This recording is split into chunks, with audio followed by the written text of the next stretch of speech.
This is Reap So, dispatches from the front lines of food, farming, and the environment. I'm Theodore Ross. I'm subbing in as host while Teresa Katsarillos is on family leave.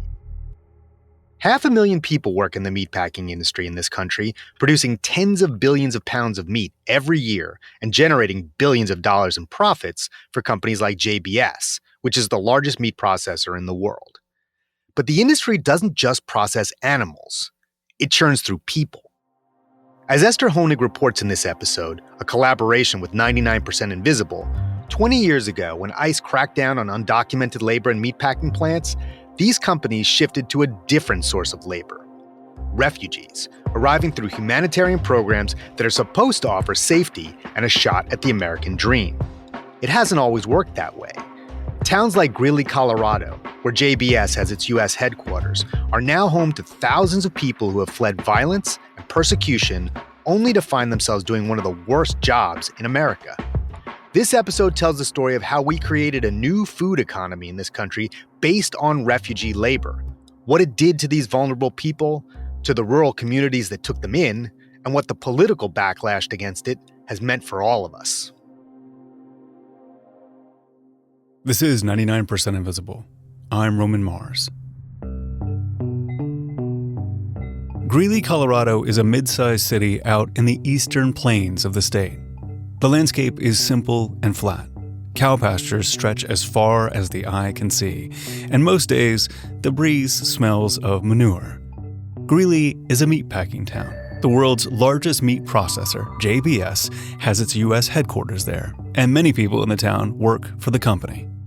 When most Americans imagine a place like Greeley, they think of cowboys, farmers, political conservatives, and mostly white people. That's reporter Esther Honig. That was my assumption about Greeley, at least until I worked there as an agricultural reporter. That's when I realized the city is actually incredibly diverse. Test. There we go. A few years ago, I went to interview a man we'll call Mohammed. Hello. He lived in a small, single-story house in a quiet neighborhood on the northeast side of town. How old are you? 38 years. Okay.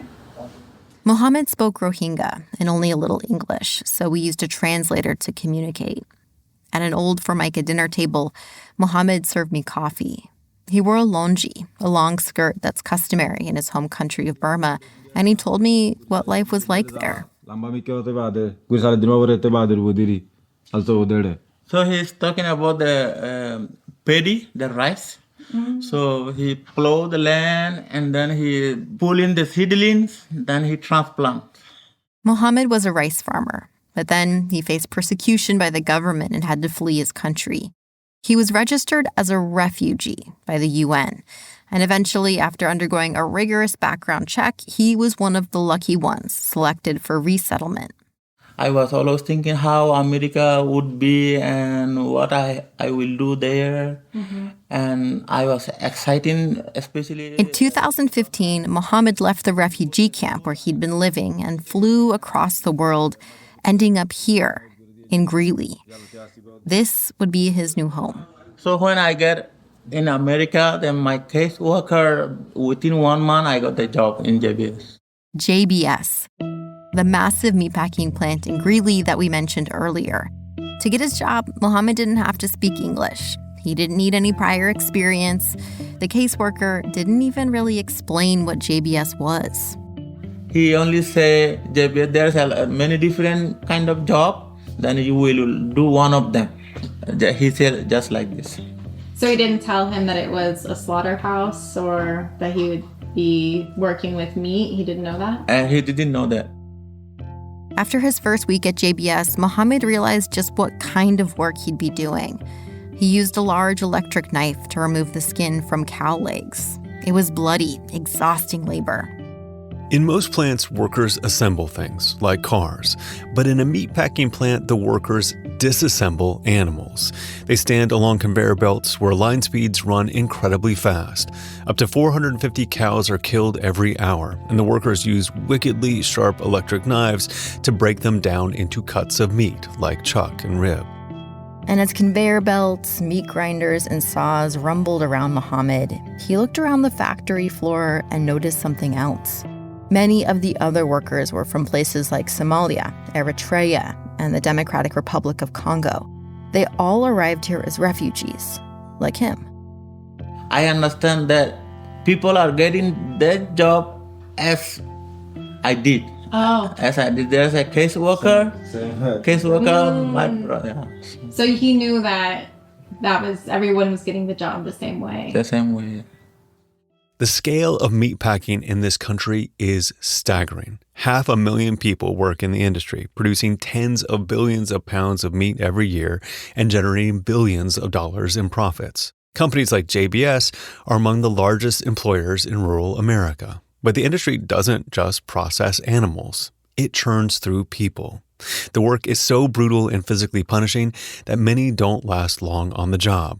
Workers often suffer chronic injuries from the repetitive nature of the work.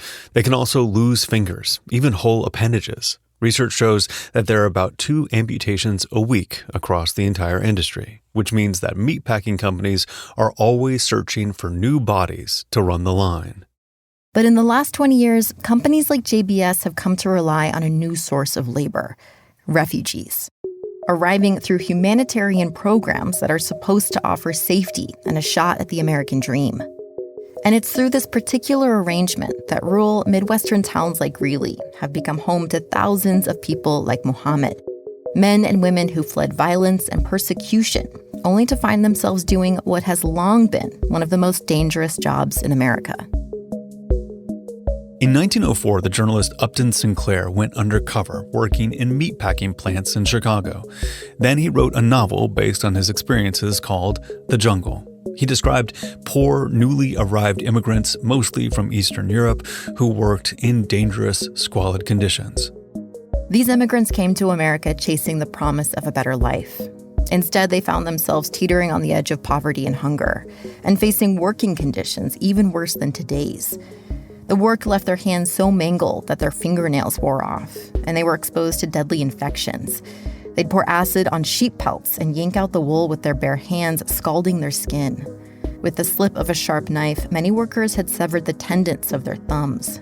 But it wasn't those brutal conditions that captured the public's outrage. As Sinclair later said, quote, "I aimed at the public's heart, and by accident, I hit it in the stomach," end quote. People cared less about exploited workers than about what was ending up on their plates. Sinclair described poisoned rats ground into sausage, or how cows covered in oozing boils were butchered and made into canned meat. Those were the images people couldn't forget. Even if Sinclair's book didn't do exactly what he wanted it to, it was still influential. Federal laws were enacted to enforce inspections and sanitation. But in the 1940s, it seemed like things were finally going to change for the workers. A boom in the post-war economy meant that people were eating more meat, which in turn increased the hiring at meatpacking plants. Workers' jobs became skilled labor and were unionized.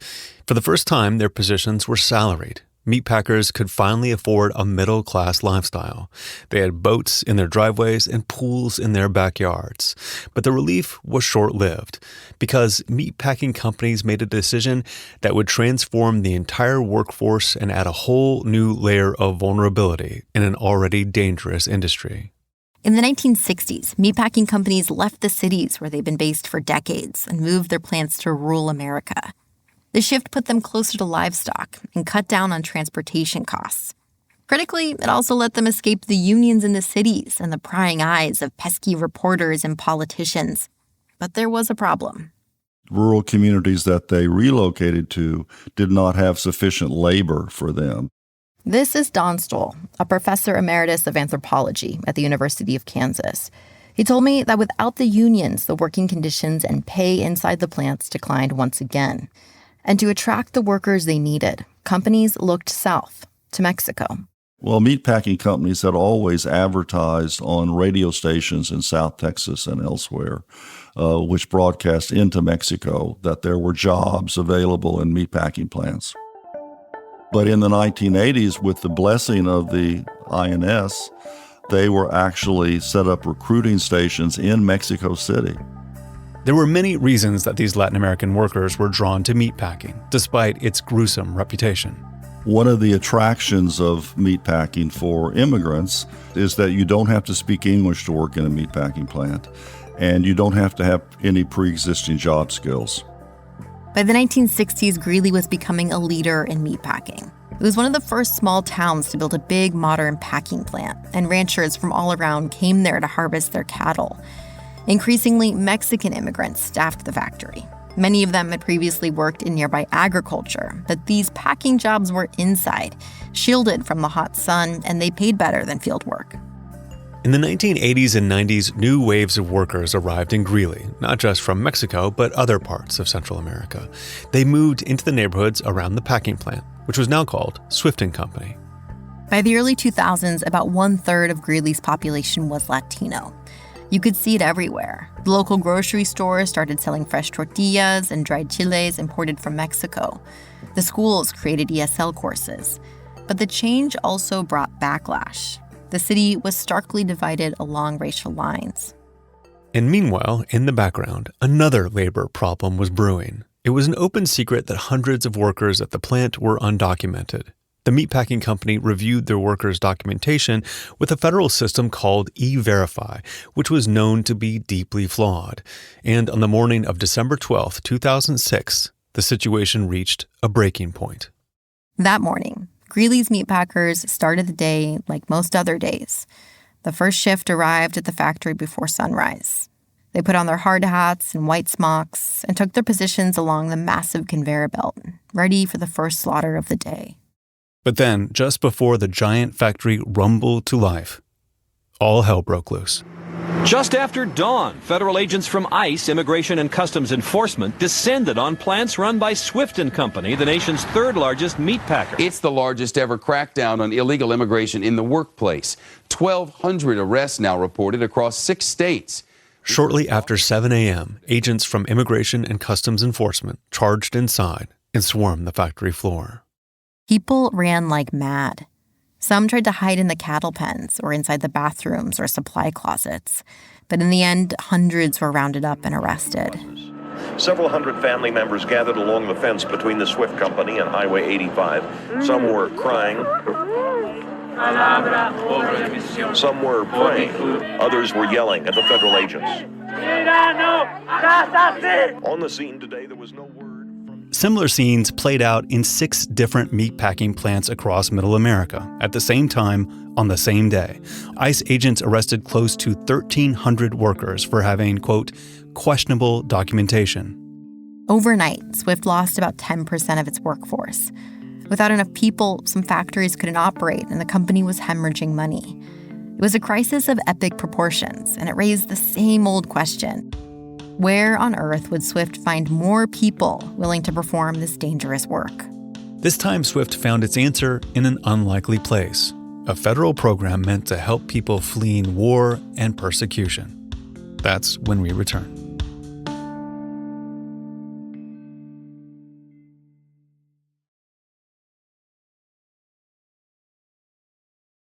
Before the raids in 2006, Swift & Company was already limping along financially. For years, they'd struggled to make a profit, and that only got worse when they lost a large fraction of their workforce. 5 months after the raids, it was announced the company was being sold to JBS, the Brazilian-owned meatpacker. The new owners got busy trying to solve the labor problem. One news article from that time reported how company officials met in a war room with maps pinned to the walls. They marked the cities and towns outside their meatpacking plants as potential recruitment zones. They advertised the open positions on the radio, newspapers, and billboards. But not many people wanted to sign up. And so, to dig themselves out of this labor shortage, JBS adopted a new strategy. The company set its sights on a new population. Like the undocumented workers before them, these workers didn't speak much English. They were eager to find jobs and willing to do hard labor that many others refused. And crucially, they were in the country legally. JBS turned to refugees. An aggressive recruitment campaign began. Company representatives went to Denver and staked out East African restaurants and mosques. They offered new hires a cash bonus of up to $1,500 and more for referrals. And they used these same tactics across the heartland, convincing refugees to move away from the cities where they had access to federally funded support services. They chartered buses and drove hundreds of refugees to isolated meatpacking towns like Cactus, Texas, Grand Island, Nebraska, and Greeley, Colorado. At the time of the SWIFT raids, right, everything changed in 2006. Paul Stein was Colorado's refugee coordinator at the time, the most senior person at the state level. And he started to notice more and more refugees moving to Greeley.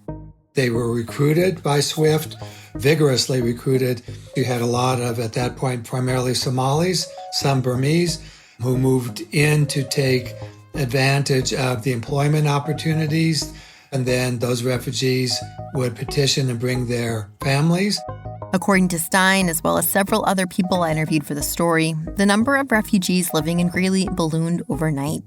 This is a story of backing into a plan rather than having the plan. It totally started because of meatpacking. But when refugees landed in Greeley, they struggled with everything. Most of the services Greeley had developed over the years were tailored to Spanish speakers, not speakers of Rohingya, Somali, or Tigray. Housing was hard to find, and without translation services, families struggled to enroll their kids in school or see a doctor. Soon, an office for refugee resettlement opened up.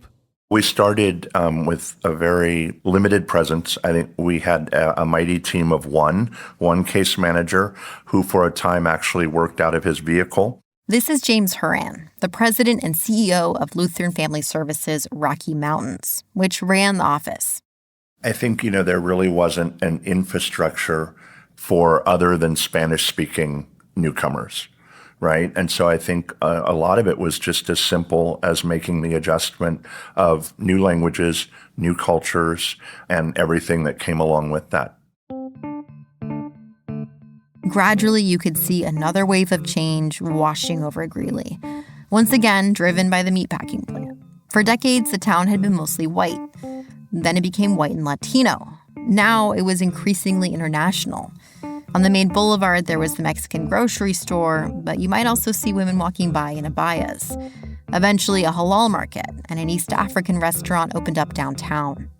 And the population of refugees continued to grow. Not long after JBS bought Swift, they announced a second shift, meaning the plant would operate more than 18 hours a day, and they'd have to double their workforce. Lucky for JBS, America's refugee resettlement program became a steady source of workers. When I first noticed how this had happened, I was shocked. A program meant to be humanitarian, in practice, was pushing people into some of the hardest, most dangerous jobs in the country. But as I dug deeper, I learned this wasn't part of a grand malicious scheme. The meatpacking companies were just taking advantage of America's flawed resettlement system and how it was designed to work. America's current refugee system first emerged in the aftermath of the Vietnam War with the Refugee Act of 1980. It increased the number of refugees admitted each year into the country. And for the first time, it created a standardized resettlement process overseen by the federal government. The new system helped to resettle the hundreds of thousands of refugees arriving from Vietnam, Laos, and Cambodia. Asian refugees. They could be called the new settlers of the United States, and they come to America's shores out of desperation, sadness, violence, and deprivation from their own battered homelands. Many have escaped by small boats from the new communist governments. Often they've braved dangerous seas in small boats, attacks by pirates, and months of overcrowded conditions in refugee camps. They're part of the 300. The resettlement program was well-intentioned, a way to welcome people and offer them a shot at the American dream. But it carried a built-in flaw, rooted in another American impulse. We wanted them to lift themselves up by their bootstraps. That's why the very first priority of the 1980s Refugee Act was economic self-sufficiency. Refugees were expected to find work and get off government support as quickly as possible. Job counseling is a key part of the orientation effort. Job skills previously learned are sometimes adaptable. In other cases, however, entirely new jobs must be learned and training programs must be set up. In the 45 years since the passage of the Refugee Act, making it to the U.S. as a refugee has become a significant feat. To start, you have to undergo several interviews with international and U.S. agencies who decide if you qualify. They ask a series of questions, like, are you fleeing political persecution? Will you be killed if you return home? If the answer is yes, and you can prove it, then the U.S. government subjects you to a series of rigorous background checks and medical screenings. The process takes up to 2 years. If you're approved and you already have family in the U.S., you'll be sent to live near them. Otherwise, the State Department decides which relocation site to send you to. Historically, the U.S. has accepted more refugees than any other nation. But once people get here, we offer them little support. Places like Canada give newly arrived refugees up to a year of services and financial assistance. But the U.S. gives people just 3 months, and then they're on their own.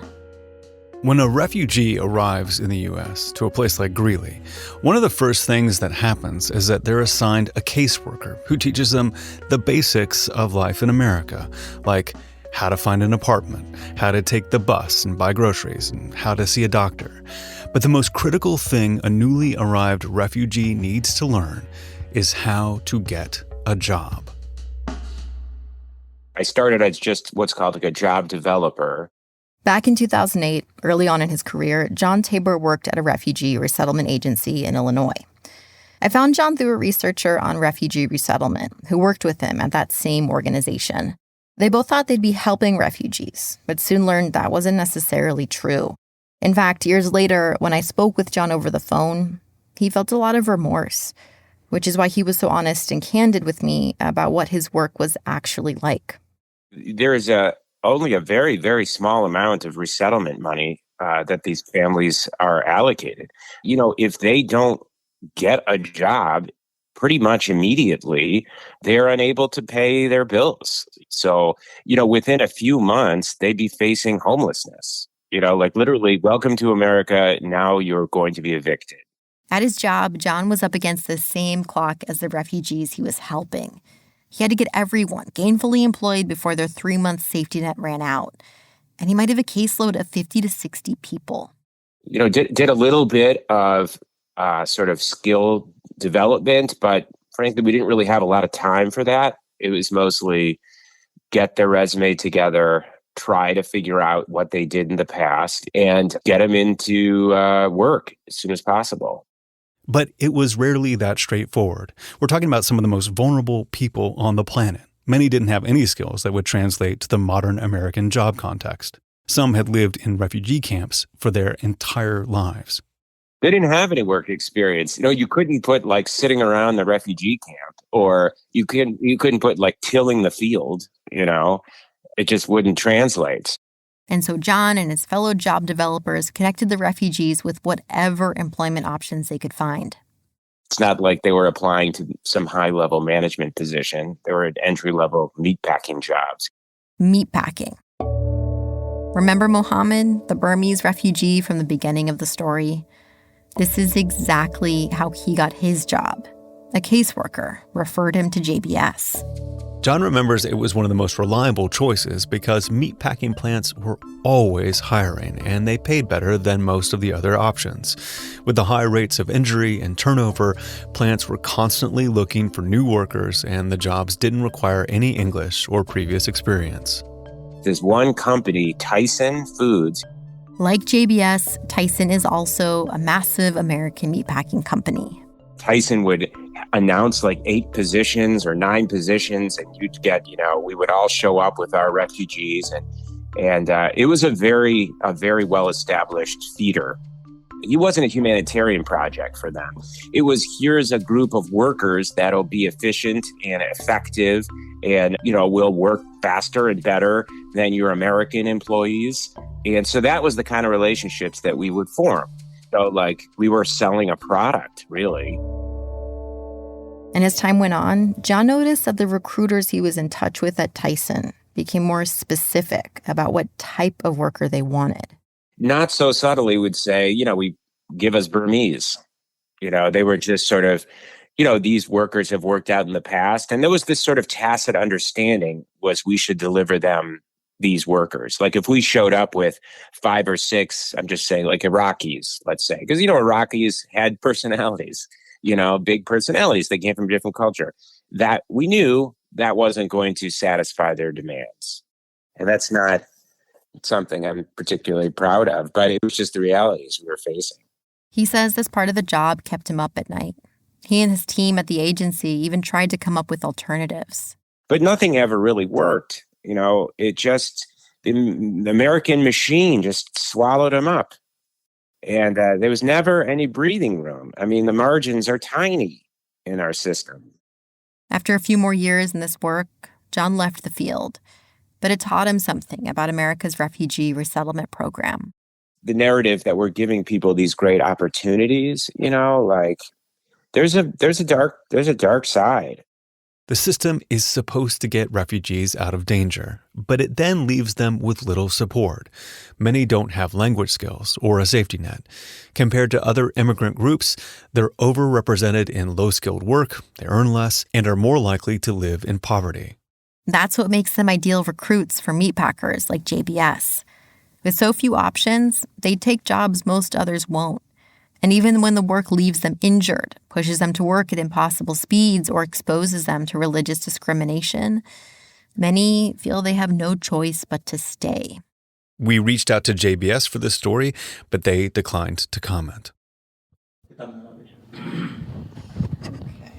Back in Mohammed's home, he tells me a bit about what it was like when he first came to Greeley. It was a shock to leave behind the hot, tropical climate of Burma. He remembers he saw snow here for the first time. What's something that Greeley doesn't have that you miss from your home country, Burma?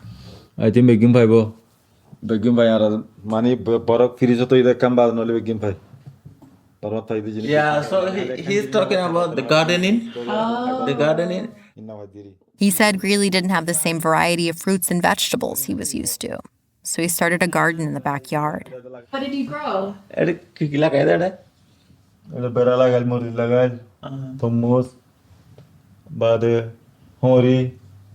Many things. Chili, radish, watermelon, pumpkin.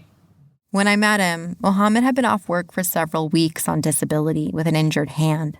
He showed me how when he tried to make a fist, some of the fingers wouldn't bend. It gets stuck like that? Yeah. Yeah. Just from the same gripping motion? Yeah. He had surgery a few years ago, but it still doesn't work like it used to. And I cannot make a fist properly, and I cannot hold something as a firm way. This is the problem. Still, he tells me he's eager to get back to work. When we spoke, his immediate family, including his wife and 5 kids, were still displaced and living in India. And he helped support about 20 members of his extended family as well. Yeah, so I want to go back as soon as possible because there's many kind of bill I have to pay. So I can't go because I don't get doctor's approval yet. With this influx of refugees, the city of Greeley was once again transformed.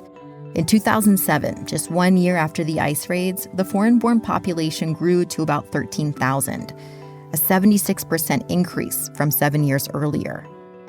In 2008, Greeley became an official refugee resettlement site. Now, instead of moving to Greeley from a nearby city, a person could be brought there directly from a refugee camp, and inevitably, they'd be recruited for a job at JBS.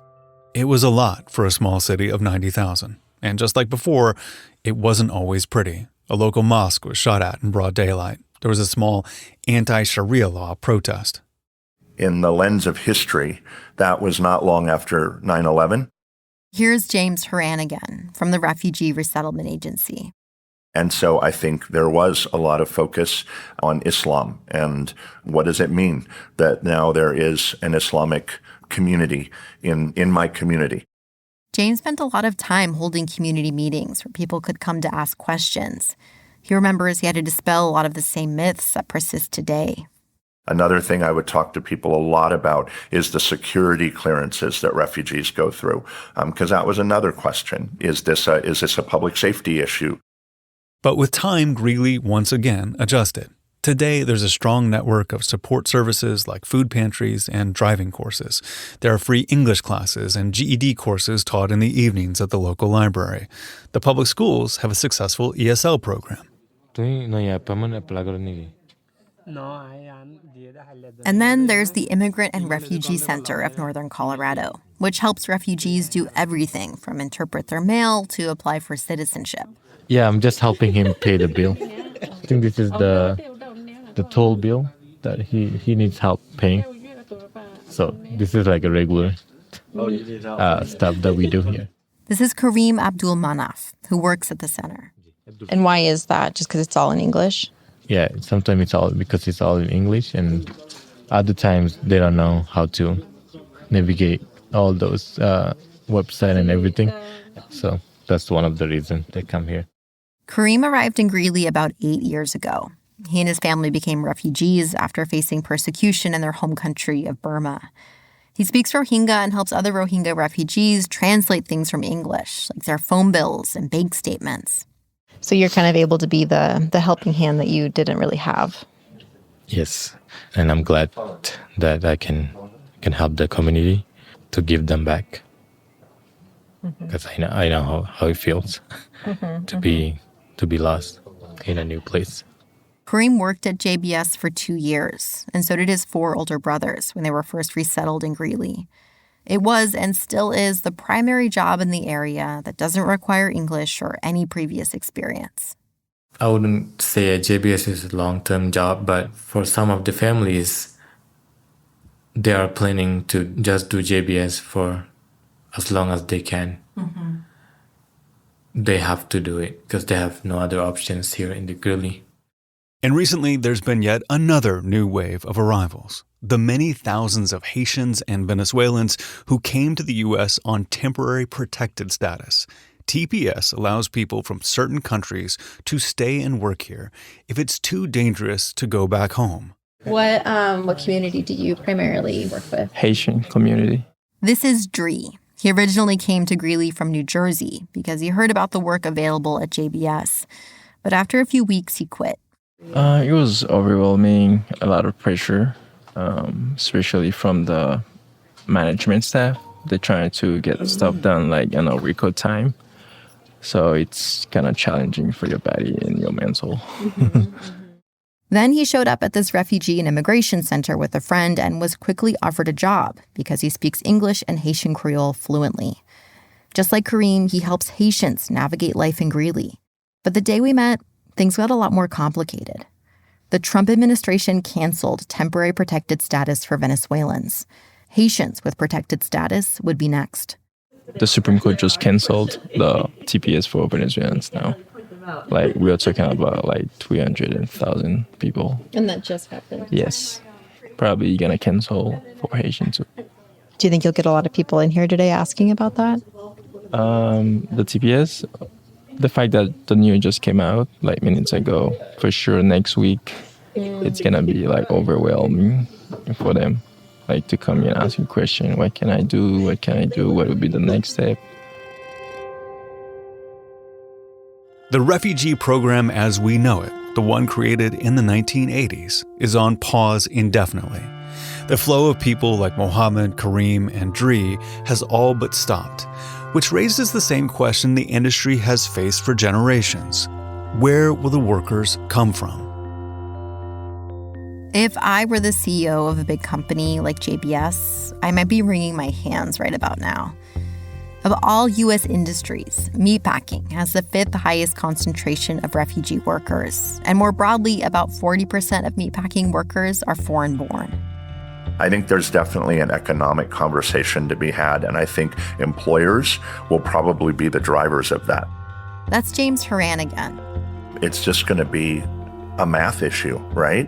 I think when you're an employer and you have a workforce need and you have a certain number of jobs open and you don't have people to draw on to fill those jobs, you are limited. As a country, We're once again in a fiercely anti-immigrant climate.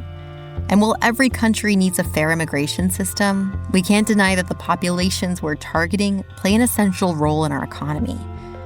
They don't just fill jobs. They fill hard, dangerous jobs. The ones that most people will avoid if they have the choice. When people are deported in droves, it leaves a vacuum. When refugees aren't allowed to come, it leaves a vacuum. And when there's no one left to slaughter our cows, we're reminded of a truth Upton Sinclair tried to tell us in The Jungle. This country depends on vulnerable people to do its dirtiest, most grueling work. We've just never wanted to see it.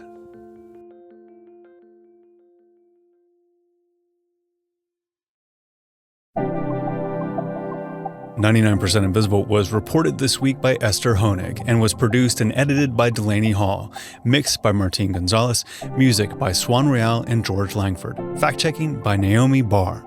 This story was reported in collaboration with FERN, the Food and Environmental Reporting Network, and with funding from the 11th Hour Food and Farming Fellowship at UC Berkeley. Special thanks this week to Colin Cannon, Ted Genoways, and Brent Cunningham.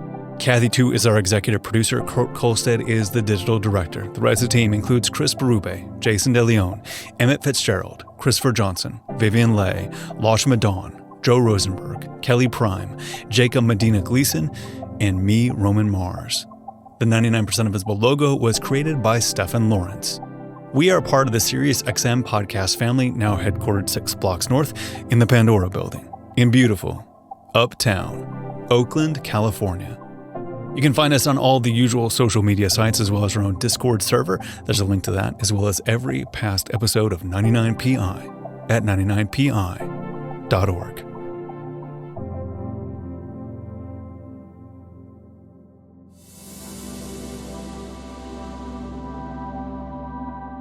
This episode was produced in collaboration with 99% Invisible and with funding from the 11th Hour Food and Farming Fellowship at UC Berkeley.